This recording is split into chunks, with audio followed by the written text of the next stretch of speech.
మాట్లాడినారు. ఉదాహరణకు విదేశీ విద్యకు సంబంధించి గతంలో ప్రభుత్వం 300 మందికి మాత్రమే ఇస్తూ ఉండే, ఇప్పుడు దాన్ని 700కు పెంచి గత సీజన్ నుంచి 700కు గౌరవ ఉప ముఖ్యమంత్రి గారు ప్రత్యేక చొరవ తీసుకొని ముఖ్యమంత్రి గారితో మాట్లాడి అందులో పిసిసి మా ఎమ్మెల్సీ మహేష్ కుమార్ గౌడ్ గారు మిగతా క్యాబినెట్ అంతా కూడా మద్దతు ఇవ్వడంతో విదేశీ విద్య ఒక పెట్టుబడి బలైన వర్గాలకు సంబంధించి విదేశాల్లో ఉన్నత విద్యను అభ్యసించుకొని చాలా బాగుపడతాయి కుటుంబాలు అనేటువంటి ఆలోచనతోటి 300ని డబల్ కంటే ఎక్కువగా 700కు చేయడం జరిగిందనే మాట వారికి గౌరవ సభ్యులకు తెలియజేస్తాను. అదేవిధంగా ఎడ్యుకేషన్ సంబంధించి ఇంటిగ్రేటెడ్ ఈరోజు దాదాపు 100 నియోజకవర్గాల్లో 200 కోట్ల రూపాయలతోటి ఇంటిగ్రేటెడ్ హాస్టల్స్ గురుకులాలు నిర్మాణం అవుతున్నాయి అధ్యక్ష.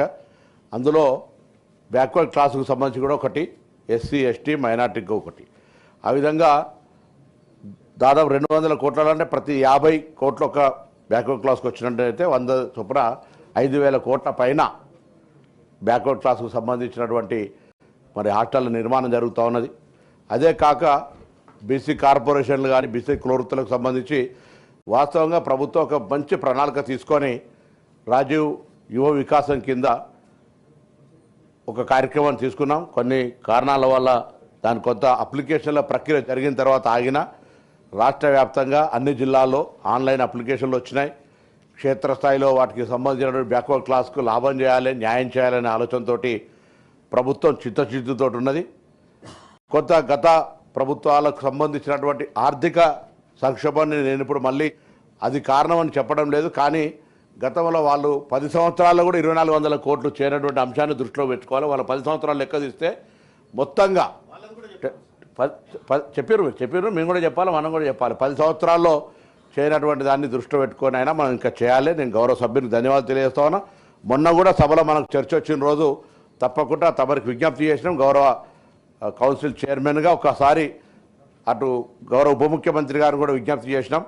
ప్రభుత్వం తరఫునే తొందరలోనే ఒక బలహీన వర్గాల ప్రజాప్రతినిధులు సమావేశం ఏర్పాటు చేసి అందులో తీసుకోవాల్సినటువంటి చర్యలు, కేటాయించబడ్డ బడ్జెటు, ఖర్చు అవుతున్నటువంటి పద్ధతి, ఇంకా ఖర్చు చేయాల్సినటువంటి అవసరాలు, ఇంకా తీసుకోవాల్సినటువంటి కార్యాచరణకు సంబంధించి తప్పకుండా ఒక ప్రణాళిక తీసుకుంటాం.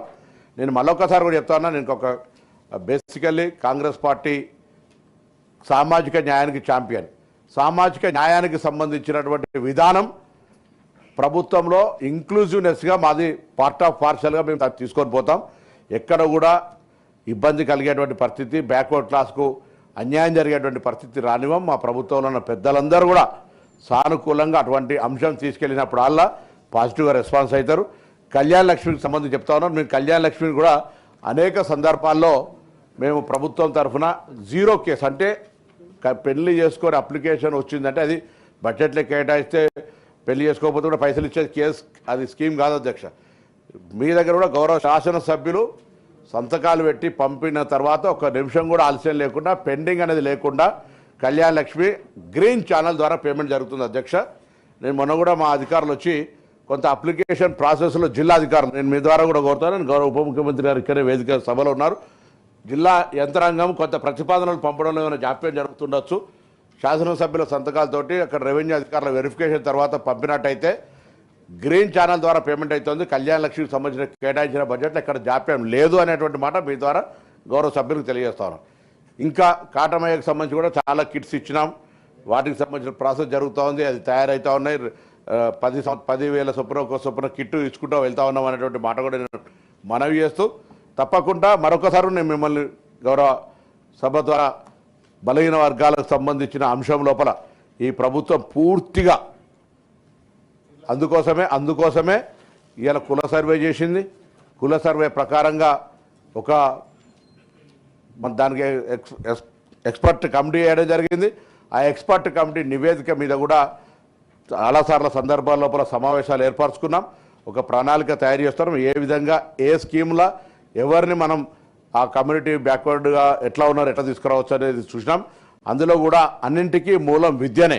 విద్య ఉన్నట్టయితే కులాలకు అతీతంగా ఎదిగగలిగేటువంటి సందర్భం ఉంది. కాబట్టి విద్యకు అత్యంత ప్రాధాన్యత ఇచ్చే విధంగా గురుకులాలను పటిష్టవంతం చేయడం కావచ్చు, గురుకులాలకు సంబంధించినటువంటి మెనూను ఛార్జెస్ పెంచడం కావచ్చు, వాళ్ళకు పేమెంట్ కూడా గతంలో చాలా కాలంగా పెండింగ్ ఉండి బిల్డింగ్ల కిరాయి కట్టకపోతే బిల్డింగులు ఖాళీ చేసేటువంటి పరిస్థితి ఉంది అధ్యక్ష.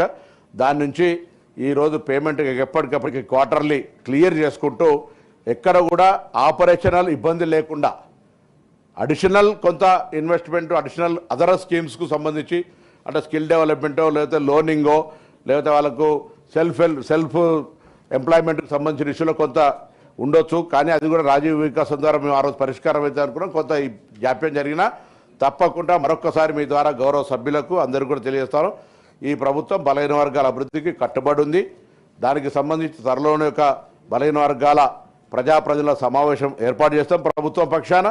తప్పకుండా ఒక దిశానిర్దేశం తీసుకొని భవిష్యత్తు కార్యాచరణ తీసుకొని దానికి అనుగుణంగా ఇప్పుడు కేటాయించిన బడ్జెట్లో ఖర్చు, రాబోయే బడ్జెట్లో కేటాయించడానికి తీసుకోవాల్సిన చర్యలకు సంబంధించి కూడా తప్పకుండా గౌరవ సభ్యుల సలహా సూచనలు తీసుకొని ముందుకు పోతాం.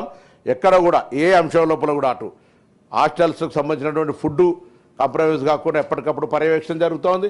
మిగతా అన్ని పేమెంట్స్ ఇష్యూల కూడా గౌరవ ఉప ముఖ్యమంత్రి గారి సహకారంతో ఎక్కడ ఇబ్బంది లేకుండా ముందుకు పోయే విధంగా ఎస్సీ ఎస్టీ బీసీ మైనార్టీ వెల్ఫేర్కు సంబంధించిన విషయం లోపల స్పెషల్ కన్సన్ట్రేషన్ ఉంది అనేటువంటి మాట కూడా సందర్భంగా సభ్యులకు తెలియజేస్తాను.